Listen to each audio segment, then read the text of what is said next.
Économiste de formation, il a fait ses études entre le Congo et la France.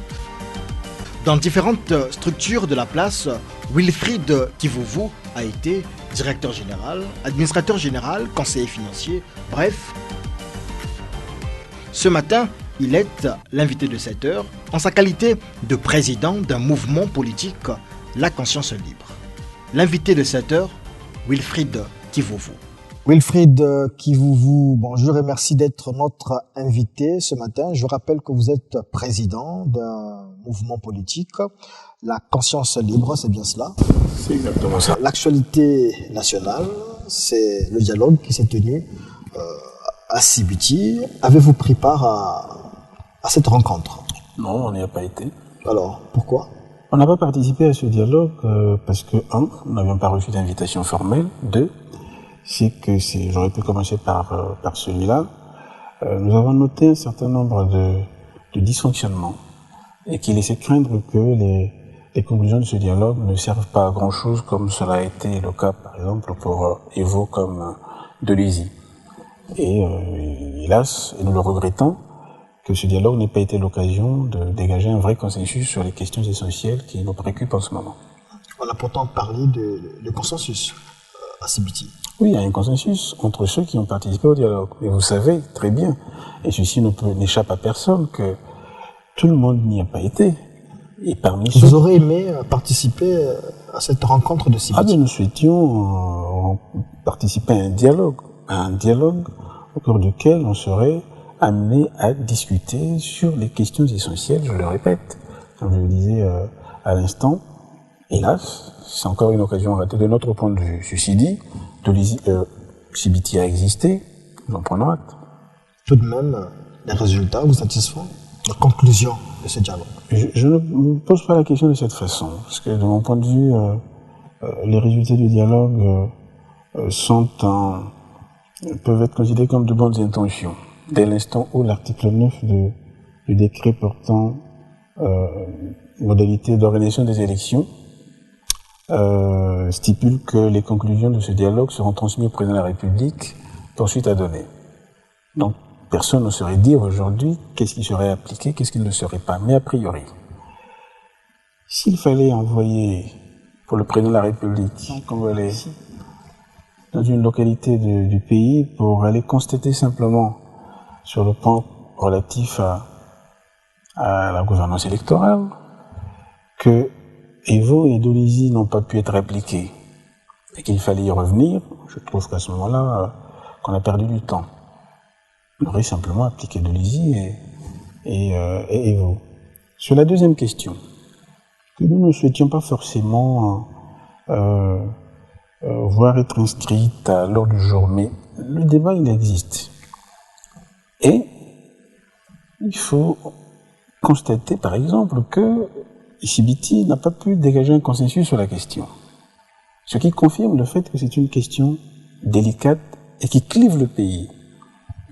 De ce point de vue, nous pensons, et c'est la position que nous avions vue avant comme après ce dialogue de Sibiti, nous pensons que cette question n'est pas utile aujourd'hui et que le président de la République devrait y renoncer.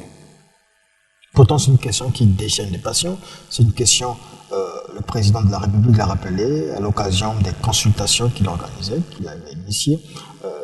Tous les participants à ces consultations, en fait la majorité, sont revenus. Ces participants sont revenus sur la question de la Constitution.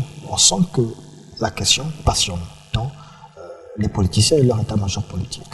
Oui, mais c'est normal justement parce qu'elle pose des questions extrêmement délicate, voire même dangereuse. Au fond, à la base de cette question, quel est le problème? Le problème, c'est celui de l'avenir du président de la République après 2016. Il faut qu'on se dise les choses clairement pour que... Et le président de la République, s'il a l'élégance de nous servir une leçon de démocratie, de culture démocratique, il peut arrêter net ces discussions, parce qu'il s'agit de savoir si, oui ou non, le président de la République souhaite continuer au-delà de 2016.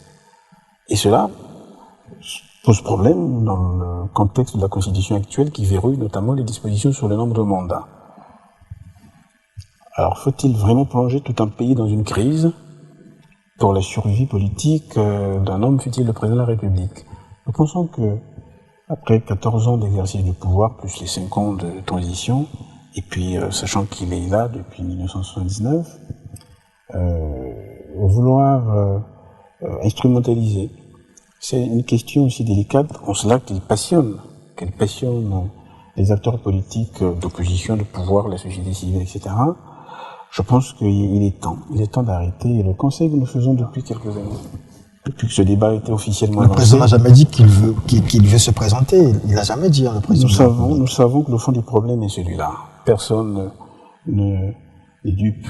Mais en même temps, si vous vous souvenez, les premières déclarations faites par le président de l'Assemblée et le ministre de la Réforme foncière, je crois, c'était clairement de dire il faut changer cette constitution parce que le président de la République travaille bien. C'est ce que eux ils pensent, ce n'est pas ce que le président pense. Le peuple aussi pense autre chose. Et qu'ils nous le disent à ce moment-là, qu'ils disent simplement qu'il a respecté. Mais je pense quand même, parce que nous sommes là dans ce ping-pong, dans ce débat où on se jette en permanence que oui, constitution, faut-il la changer, est-ce que c'est pour le président ou pas? Ce que nous notons, nous constatons aujourd'hui, tout le monde peut en arriver à la même conclusion. C'est que cette question est dangereuse, elle clive le pays, elle divise, elle est d'ailleurs en train d'installer le pays dans une crise inutilement. Est-ce qu'il y a vraiment urgence aujourd'hui à changer la forme des institutions? Alors, faisons-le dans le cadre du mécanisme réglementaire ou constitutionnel qui touche à la révision, enfin qui prévoit les mécanismes de la révision. Si c'est le cas, ça n'aurait pas déclenché autant de passions. Ça déclenche des passions parce qu'on en arrive à vouloir changer une constitution, et la raison fondamentale, il faut qu'on se dise les choses clairement, c'est celle que je venais d'évoquer ici. Le président de la République a l'occasion, d'ici quelques 2-3 semaines, je crois, lors de son discours devant le Parlement réuni en Congrès, qui en fait est le tout dernier discours qu'il aura l'honneur de prononcer devant le Parlement sur l'état de la nation, je pense que le moment est venu de mettre un terme à tout ça. Tout le monde commence à s'inquiéter. Et vous voyez même que la communauté internationale s'invite dans ce genre de débat pour lancer des dictats ou des recommandations comme quoi ils n'acceptent pas que les présidents... C'est ce que certains membres du PCT appellent de l'ingérence, mais on va aller du côté du Rwanda, par exemple. Le peuple a décidé de ce que le président Kagame continue à travailler pour son pays, malgré ce que la Constitution... Ça ne change rien à ma conviction que lorsqu'on est un démocrate, j'allais dire accompli, que même si c'est un peuple qui vous le réclame, il faut avoir l'élégance de partir. Il faut marcher sur la décision du peuple. Mais quelle décision du peuple? Le peuple n'a-t-il pas élu un président de la République, sachant que le nombre de mandats était limité? Pourquoi le peuple n'a-t-il pas refusé de voter une constitution qui limitait? La limitation du nombre de mandats fait partie des exigences démocratiques de notre époque. Parce que, souvenez-vous que nous sortons des régimes souvent dictatoriaux qui préjonent sur plusieurs années. Et avec l'avènement des courants démocratiques, la plupart des constitutions en Afrique ont adopté ces dispositions pour justement permettre que l'alternance se fasse. L'alternance n'est pas une mauvaise chose. Je pense que elle est peut-être la meilleure expérience, la plus belle expérience qui soit pour aider des peuples en formation, des peuples africains en formation, à vivre d'une certaine manière leur altérité. Pourquoi veut-on empêcher la possibilité que demain, un autre dirigeant, une autre équipe arrive au pouvoir et apporte sa contribution, peut-être avec de nouvelles idées, peut-être avec une meilleure dynamique? Qu'est-ce qui nous garantit le fait que, avec un dirigeant, en restant 30 ans, qu'on aura réglé tous nos problèmes? Non. Qu'on ait bien travaillé ou pas, l'élégance veut, pour un démocrate, si le président de la République, si le président se souhaite un démocrate sincère,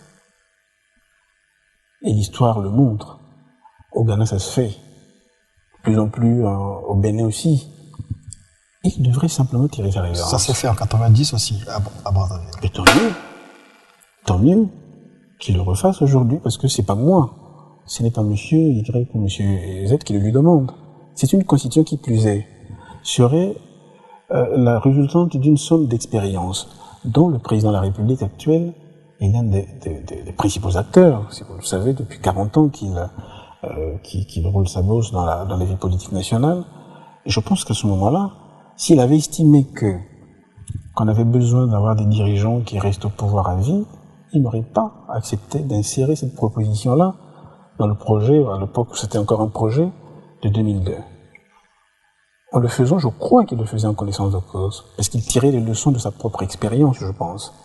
Il faut qu'on respecte les règles, c'est un minimum. Je crois qu'il n'y a pas de péril dans la demeure. Le départ du président actuel à la retraite n'arrêterait pas le fonctionnement ni des institutions, ni de l'État en général, ni de la société.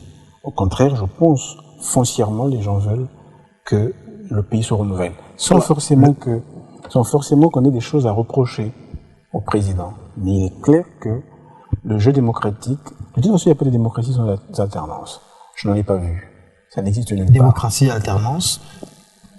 Entre-temps, on dira gouvernance électorale. Aujourd'hui, est-ce que vous êtes satisfait du consensus dégagé sur cette question en CBT?